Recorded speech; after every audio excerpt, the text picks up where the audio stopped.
Secretos del Tepeyac, la verdad de Juan Diego y la Virgen de Guadalupe.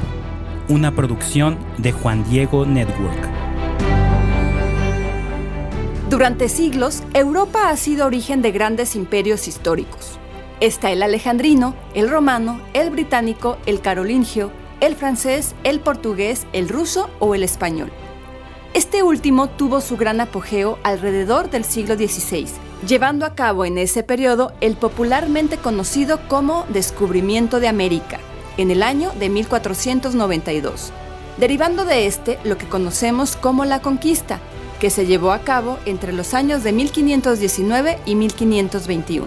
Y apenas 10 años después, del 9 al 12 de diciembre de 1531, suceden las famosas apariciones guadalupanas en lo que hoy es el territorio mexicano. Ahora, ¿alguna vez te habías preguntado ¿por qué esas fechas? ¿Por qué del 9 al 12 de diciembre? Y de ese año, de 1531. En esos 10 años después de la conquista, las consecuencias seguían siendo devastadoras para la mayoría de la población indígena.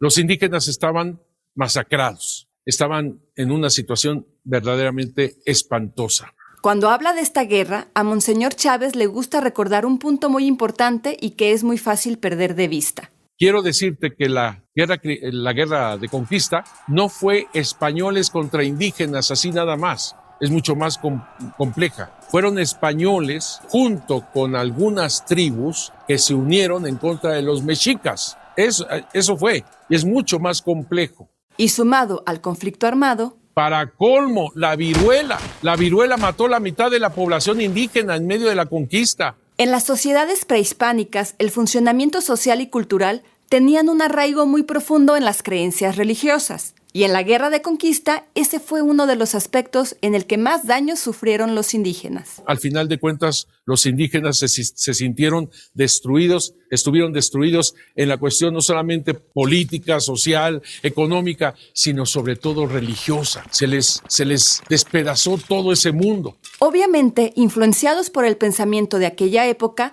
los españoles no se detuvieron con la presentación de una nueva religión, sino que fueron algunos pasos más allá con este asunto. Para colmo, todavía más, los misioneros comenzaron a destruir ídolos, que vuelvo a repetirte, la destrucción religiosa de ellos y sobre todo los templos, porque los templos para ellos es su propia identidad. Se acabó todo eso.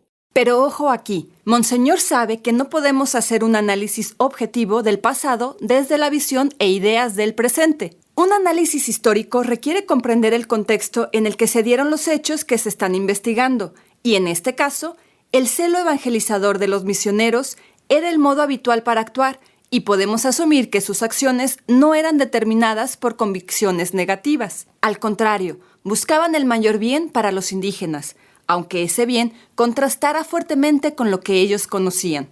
Ahora, por el lado de los españoles, por supuesto que era destruir a Satanás, al demonio. Por supuesto que era destruir las idolatrías. Y comienza a ver toda esta situación tan compleja, tan difícil. Hoy en día, para mucha gente, hablar de la conquista es un sinónimo de abusos, ultrajes y violencia desmedida. Y aun cuando abunda mucha desinformación al respecto, no podemos atrevernos a negar ese terrible lado de la historia de la conquista. Los conquistadores esclavizaron a una enorme cantidad de indígenas, especialmente para este trabajo en las minas. A estos pobres inocentes los cerraban varias veces en la cara, dice Toribio de Benavente Motolini. Dábanles por aquellos rostros tantos letreros, de más del principal hierro del rey, tanto que toda la cara traían escrita. Monseñor aprovecha y nos explica un poco la situación por la que se comenzaron a dar este tipo de casos. El conquistador, tú sabes, Hernán Cortés, se fue a las Ibueras a controlar a Cristóbal de Olid. Hizo una travesía terrible, a Honduras, donde estaba Cristóbal de Olid. Y me parece que ese fue un gran error de Hernán Cortés, desde mi punto de vista, porque recién era la conquista y se va. Situación que aprovechó mucha gente contraria a Hernán Cortés. Incluso lo dieron por muerto, o querían llevar la fama de que había muerto, y se distribuyeron sus bienes, etcétera, etcétera. Incluso lo acusaron de muchas cosas ante la corona española. Parte de esto surgió porque... Te recuerdo que Hernán Cortés hizo alianza con muchos indígenas para poder lograr la conquista, así que muchos indígenas lo veían como su aliado. A pesar de estos conflictos, podemos decir que todo iba relativamente bien entre españoles e indígenas, hasta que todo comienza a marchar relativamente mal con la llegada de la primera audiencia real de Nueva España. Cuando llega Nuño de Guzmán, presidente de la primera audiencia, esos fueron los que trajeron el caos en este momento. Terrible este señor, junto con Diego de Delgadillo, terrible. Esta primera audiencia real de Nueva España fue un proyecto con el que se pretendía tener un mejor control sobre los territorios conquistados.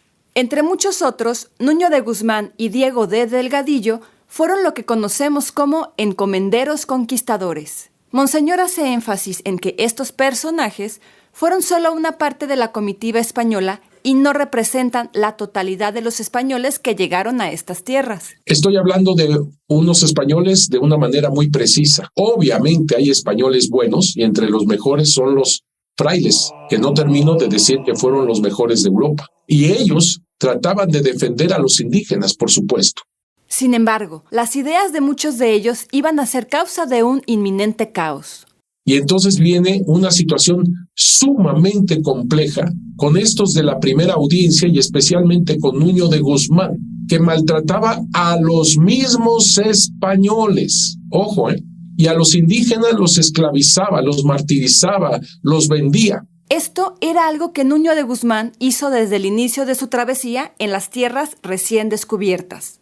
Nuño de Guzmán ya tuvo su escuela, digamos así, cuando fue gobernador del Pánuco, al norte, en las costas norteñas de México. Esclavizó a muchísimos indígenas, los cuales murieron solamente en el transporte, porque los llevaba a las islas del Caribe, ahí tantos y tantos murieron. Y aún teniendo un pasado inmediato lleno de esos detalles, pues nada menos que fue él a quien eligieron como presidente de la primera audiencia. Y no podía ver, obviamente, a Hernán Cortés, que lo odiaba verdaderamente de una manera espantosa, con una envidia fuera de serie. Nuño de Guzmán. Terrible esa etapa de Nuño de Guzmán. Aquí voy a dar algunos pocos detalles de lo que fue su periodo espantoso de Nuño de Guzmán, y estoy hablando de 1529 en este momento. Se quejaron los indígenas con los franciscanos, sobre todo Fray Juan de Zumárraga, primer obispo de México y comprometido protector de los indígenas. Así que se quejaron con Fray Juan de Zumárraga, quien los defendió con todos los franciscanos, y quedaron de acuerdo que Antonio Ortiz fuera el predicador en una misa que presidía el Fray Julián Garcés, fraile dominico y obispo de Tlaxcala. En una misa que presidía este obispo el 24 de enero de 1529 en la Ciudad de México, y entonces los miembros de la primera audiencia quieren hablar en contra de los encomenderos, de los conquistadores, y eligen a Fray Antonio Ortiz. Un fraile franciscano que llegó en el segundo grupo misionero proveniente de España, sumándose a los primeros 12 franciscanos que se establecieron en América. Esto de hablar públicamente en favor de los indígenas tiene un antecedente unos años atrás, en boca de un personaje que influyó de forma trascendente en la historia de nuestro país. En 1511, un dominico en Santo Domingo había hecho exactamente lo mismo, Montesinos. Montesinos es famoso porque precisamente fue el primero que habló a favor de los indígenas.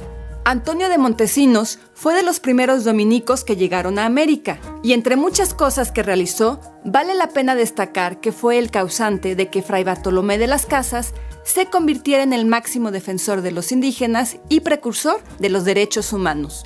Ahora sí, retomemos el punto de Fray Antonio Ortiz. Y en esa misa, presidida por el obispo, hablan a favor de los indígenas en contra de los encomenderos, de los conquistadores encomenderos. Y adivina quién estaba en esa misa repleta de gente, no solamente española, sino también indígena. Sí, de seguro ya sabes quién. Nada menos que Nuño de Guzmán. Así es, y estando ahí, al escuchar todo lo que decía Fray Antonio Ortiz en el púlpito de la iglesia, te recuerdo esos púlpitos antiguos que estaban casi en medio de la comunidad de la iglesia. Ahí hablaba fuertemente Antonio Ortiz. Muy bonitos en su mayoría. Nuño de Guzmán se levanta en medio de todo mundo y grita: ¿O habláis de otra cosa o te callas? Y mandó a Diego de Delgadilla, quien con unos soldados subió al púlpito y a patadas bajó al fraile. Esa es solo una muestra de la situación en la que los misioneros debían trabajar en Nueva España. Y como si eso fuera poco, no contento con esto, la primera audiencia declara pena de muerte a todo indio que se acerque al obispo. Su actividad en pro de los indígenas era constantemente amenazada por los mismos españoles que tenían intereses contrarios a la evangelización. Como podemos ver, las dificultades a las que se enfrentaban los misioneros no eran pocas. Así que no solamente son grandes territorios, idiomas y todo esto que hemos dicho, sino que además el antitestimonio de los mismos que se decían católicos, apostólicos y romanos y que se atrevían en plena misa presidida por el obispo a bajar a patadas del púlpito a sus sacerdotes, simplemente era increíble, increíble. Y mi pregunta vuelve a ser, ¿cómo evangelizar en una situación semejante? ¿Cómo evangelizar? ¿Cómo decirles de Jesús? ¿Cómo decirles de la Iglesia Católica? ¿Cómo evangelizar? ¿Cómo evangelizar? ¿Cómo evangelizar? Esta situación tan conflictiva entre los misioneros y los encomenderos cobra gran relevancia en el tema que nos trajo aquí. Porque aquí va a ser la clave para la aparición de la Virgen de Guadalupe. Los españoles, buenos españoles, algunos buenos españoles que no eran conquistadores, sobre todo los misioneros, querían salvar el alma de los indígenas y comenzaron a recibir también ellos maltrato. Pero, ¿por qué se marcó tanto la enemistad entre un bando y otro? No querían los conquistadores que bautizaran a los indígenas. Comenzó una lucha ahí tremenda, en donde el obispo Fray Juan de Zumárraga dijo en una carta al rey: si Dios no provee con remedio de su mano, está la tierra en punto de perderse totalmente. Los mismos misioneros sentían que las cosas se tornaban irremediables para ellos. Los misioneros le escribieron al rey, por ejemplo, Motolinia, diciendo: aquí todos queremos regresarnos a Castilla porque aquí nos quieren matar. Así dicen los misioneros. Con todo esto sobre la mesa, Monseñor Chávez tiene claro que esto para mí es la clave, por lo cual interviene Dios mismo a través de la Virgen de Guadalupe. Si Dios no provee con remedio de su mano, está la tierra en punto de perderse totalmente. Estas palabras del fraile resuenan en el corazón de Monseñor, quien está convencido de que todo el suceso guadalupano encuentra su raíz en ellas. Se están dando cuenta ustedes que son muchas cosas que hay que ver para entender por qué la Virgen de Guadalupe se apareció precisamente en estos días. Les estoy dando apenas algunos rasgos importantes para que ustedes lo tengan en mente, que después de una tremenda, de una gran tormenta en todo sentido, Dios escuchó la voz del obispo. Dios actuó en esa oración y en esa aclamación del obispo. Y él mismo viene a través de la Virgen de Guadalupe. El obispo que había dicho: si Dios no provee con remedio de su mano, está la tierra en punto de perderse totalmente. Ahora entiendes por qué Dios mismo viene a través de la Virgen Santísima de Guadalupe. Y viene para todos, como se lo dijo la Virgen Santísima. Y viene para todos.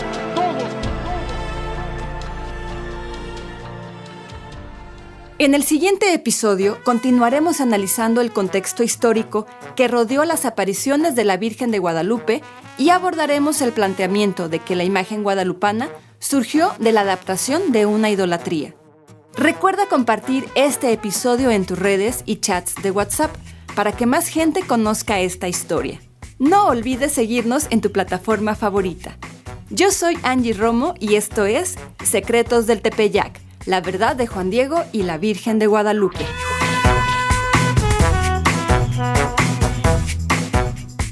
Secretos del Tepeyac, la verdad de Juan Diego y la Virgen de Guadalupe es una producción de Juan Diego Network en colaboración con el Instituto Superior de Estudios Guadalupanos, con la participación de Monseñor Eduardo Chávez, doctor en Historia de la Iglesia y postulador de la causa para la canonización de San Juan Diego, con la narración de Angie Romo.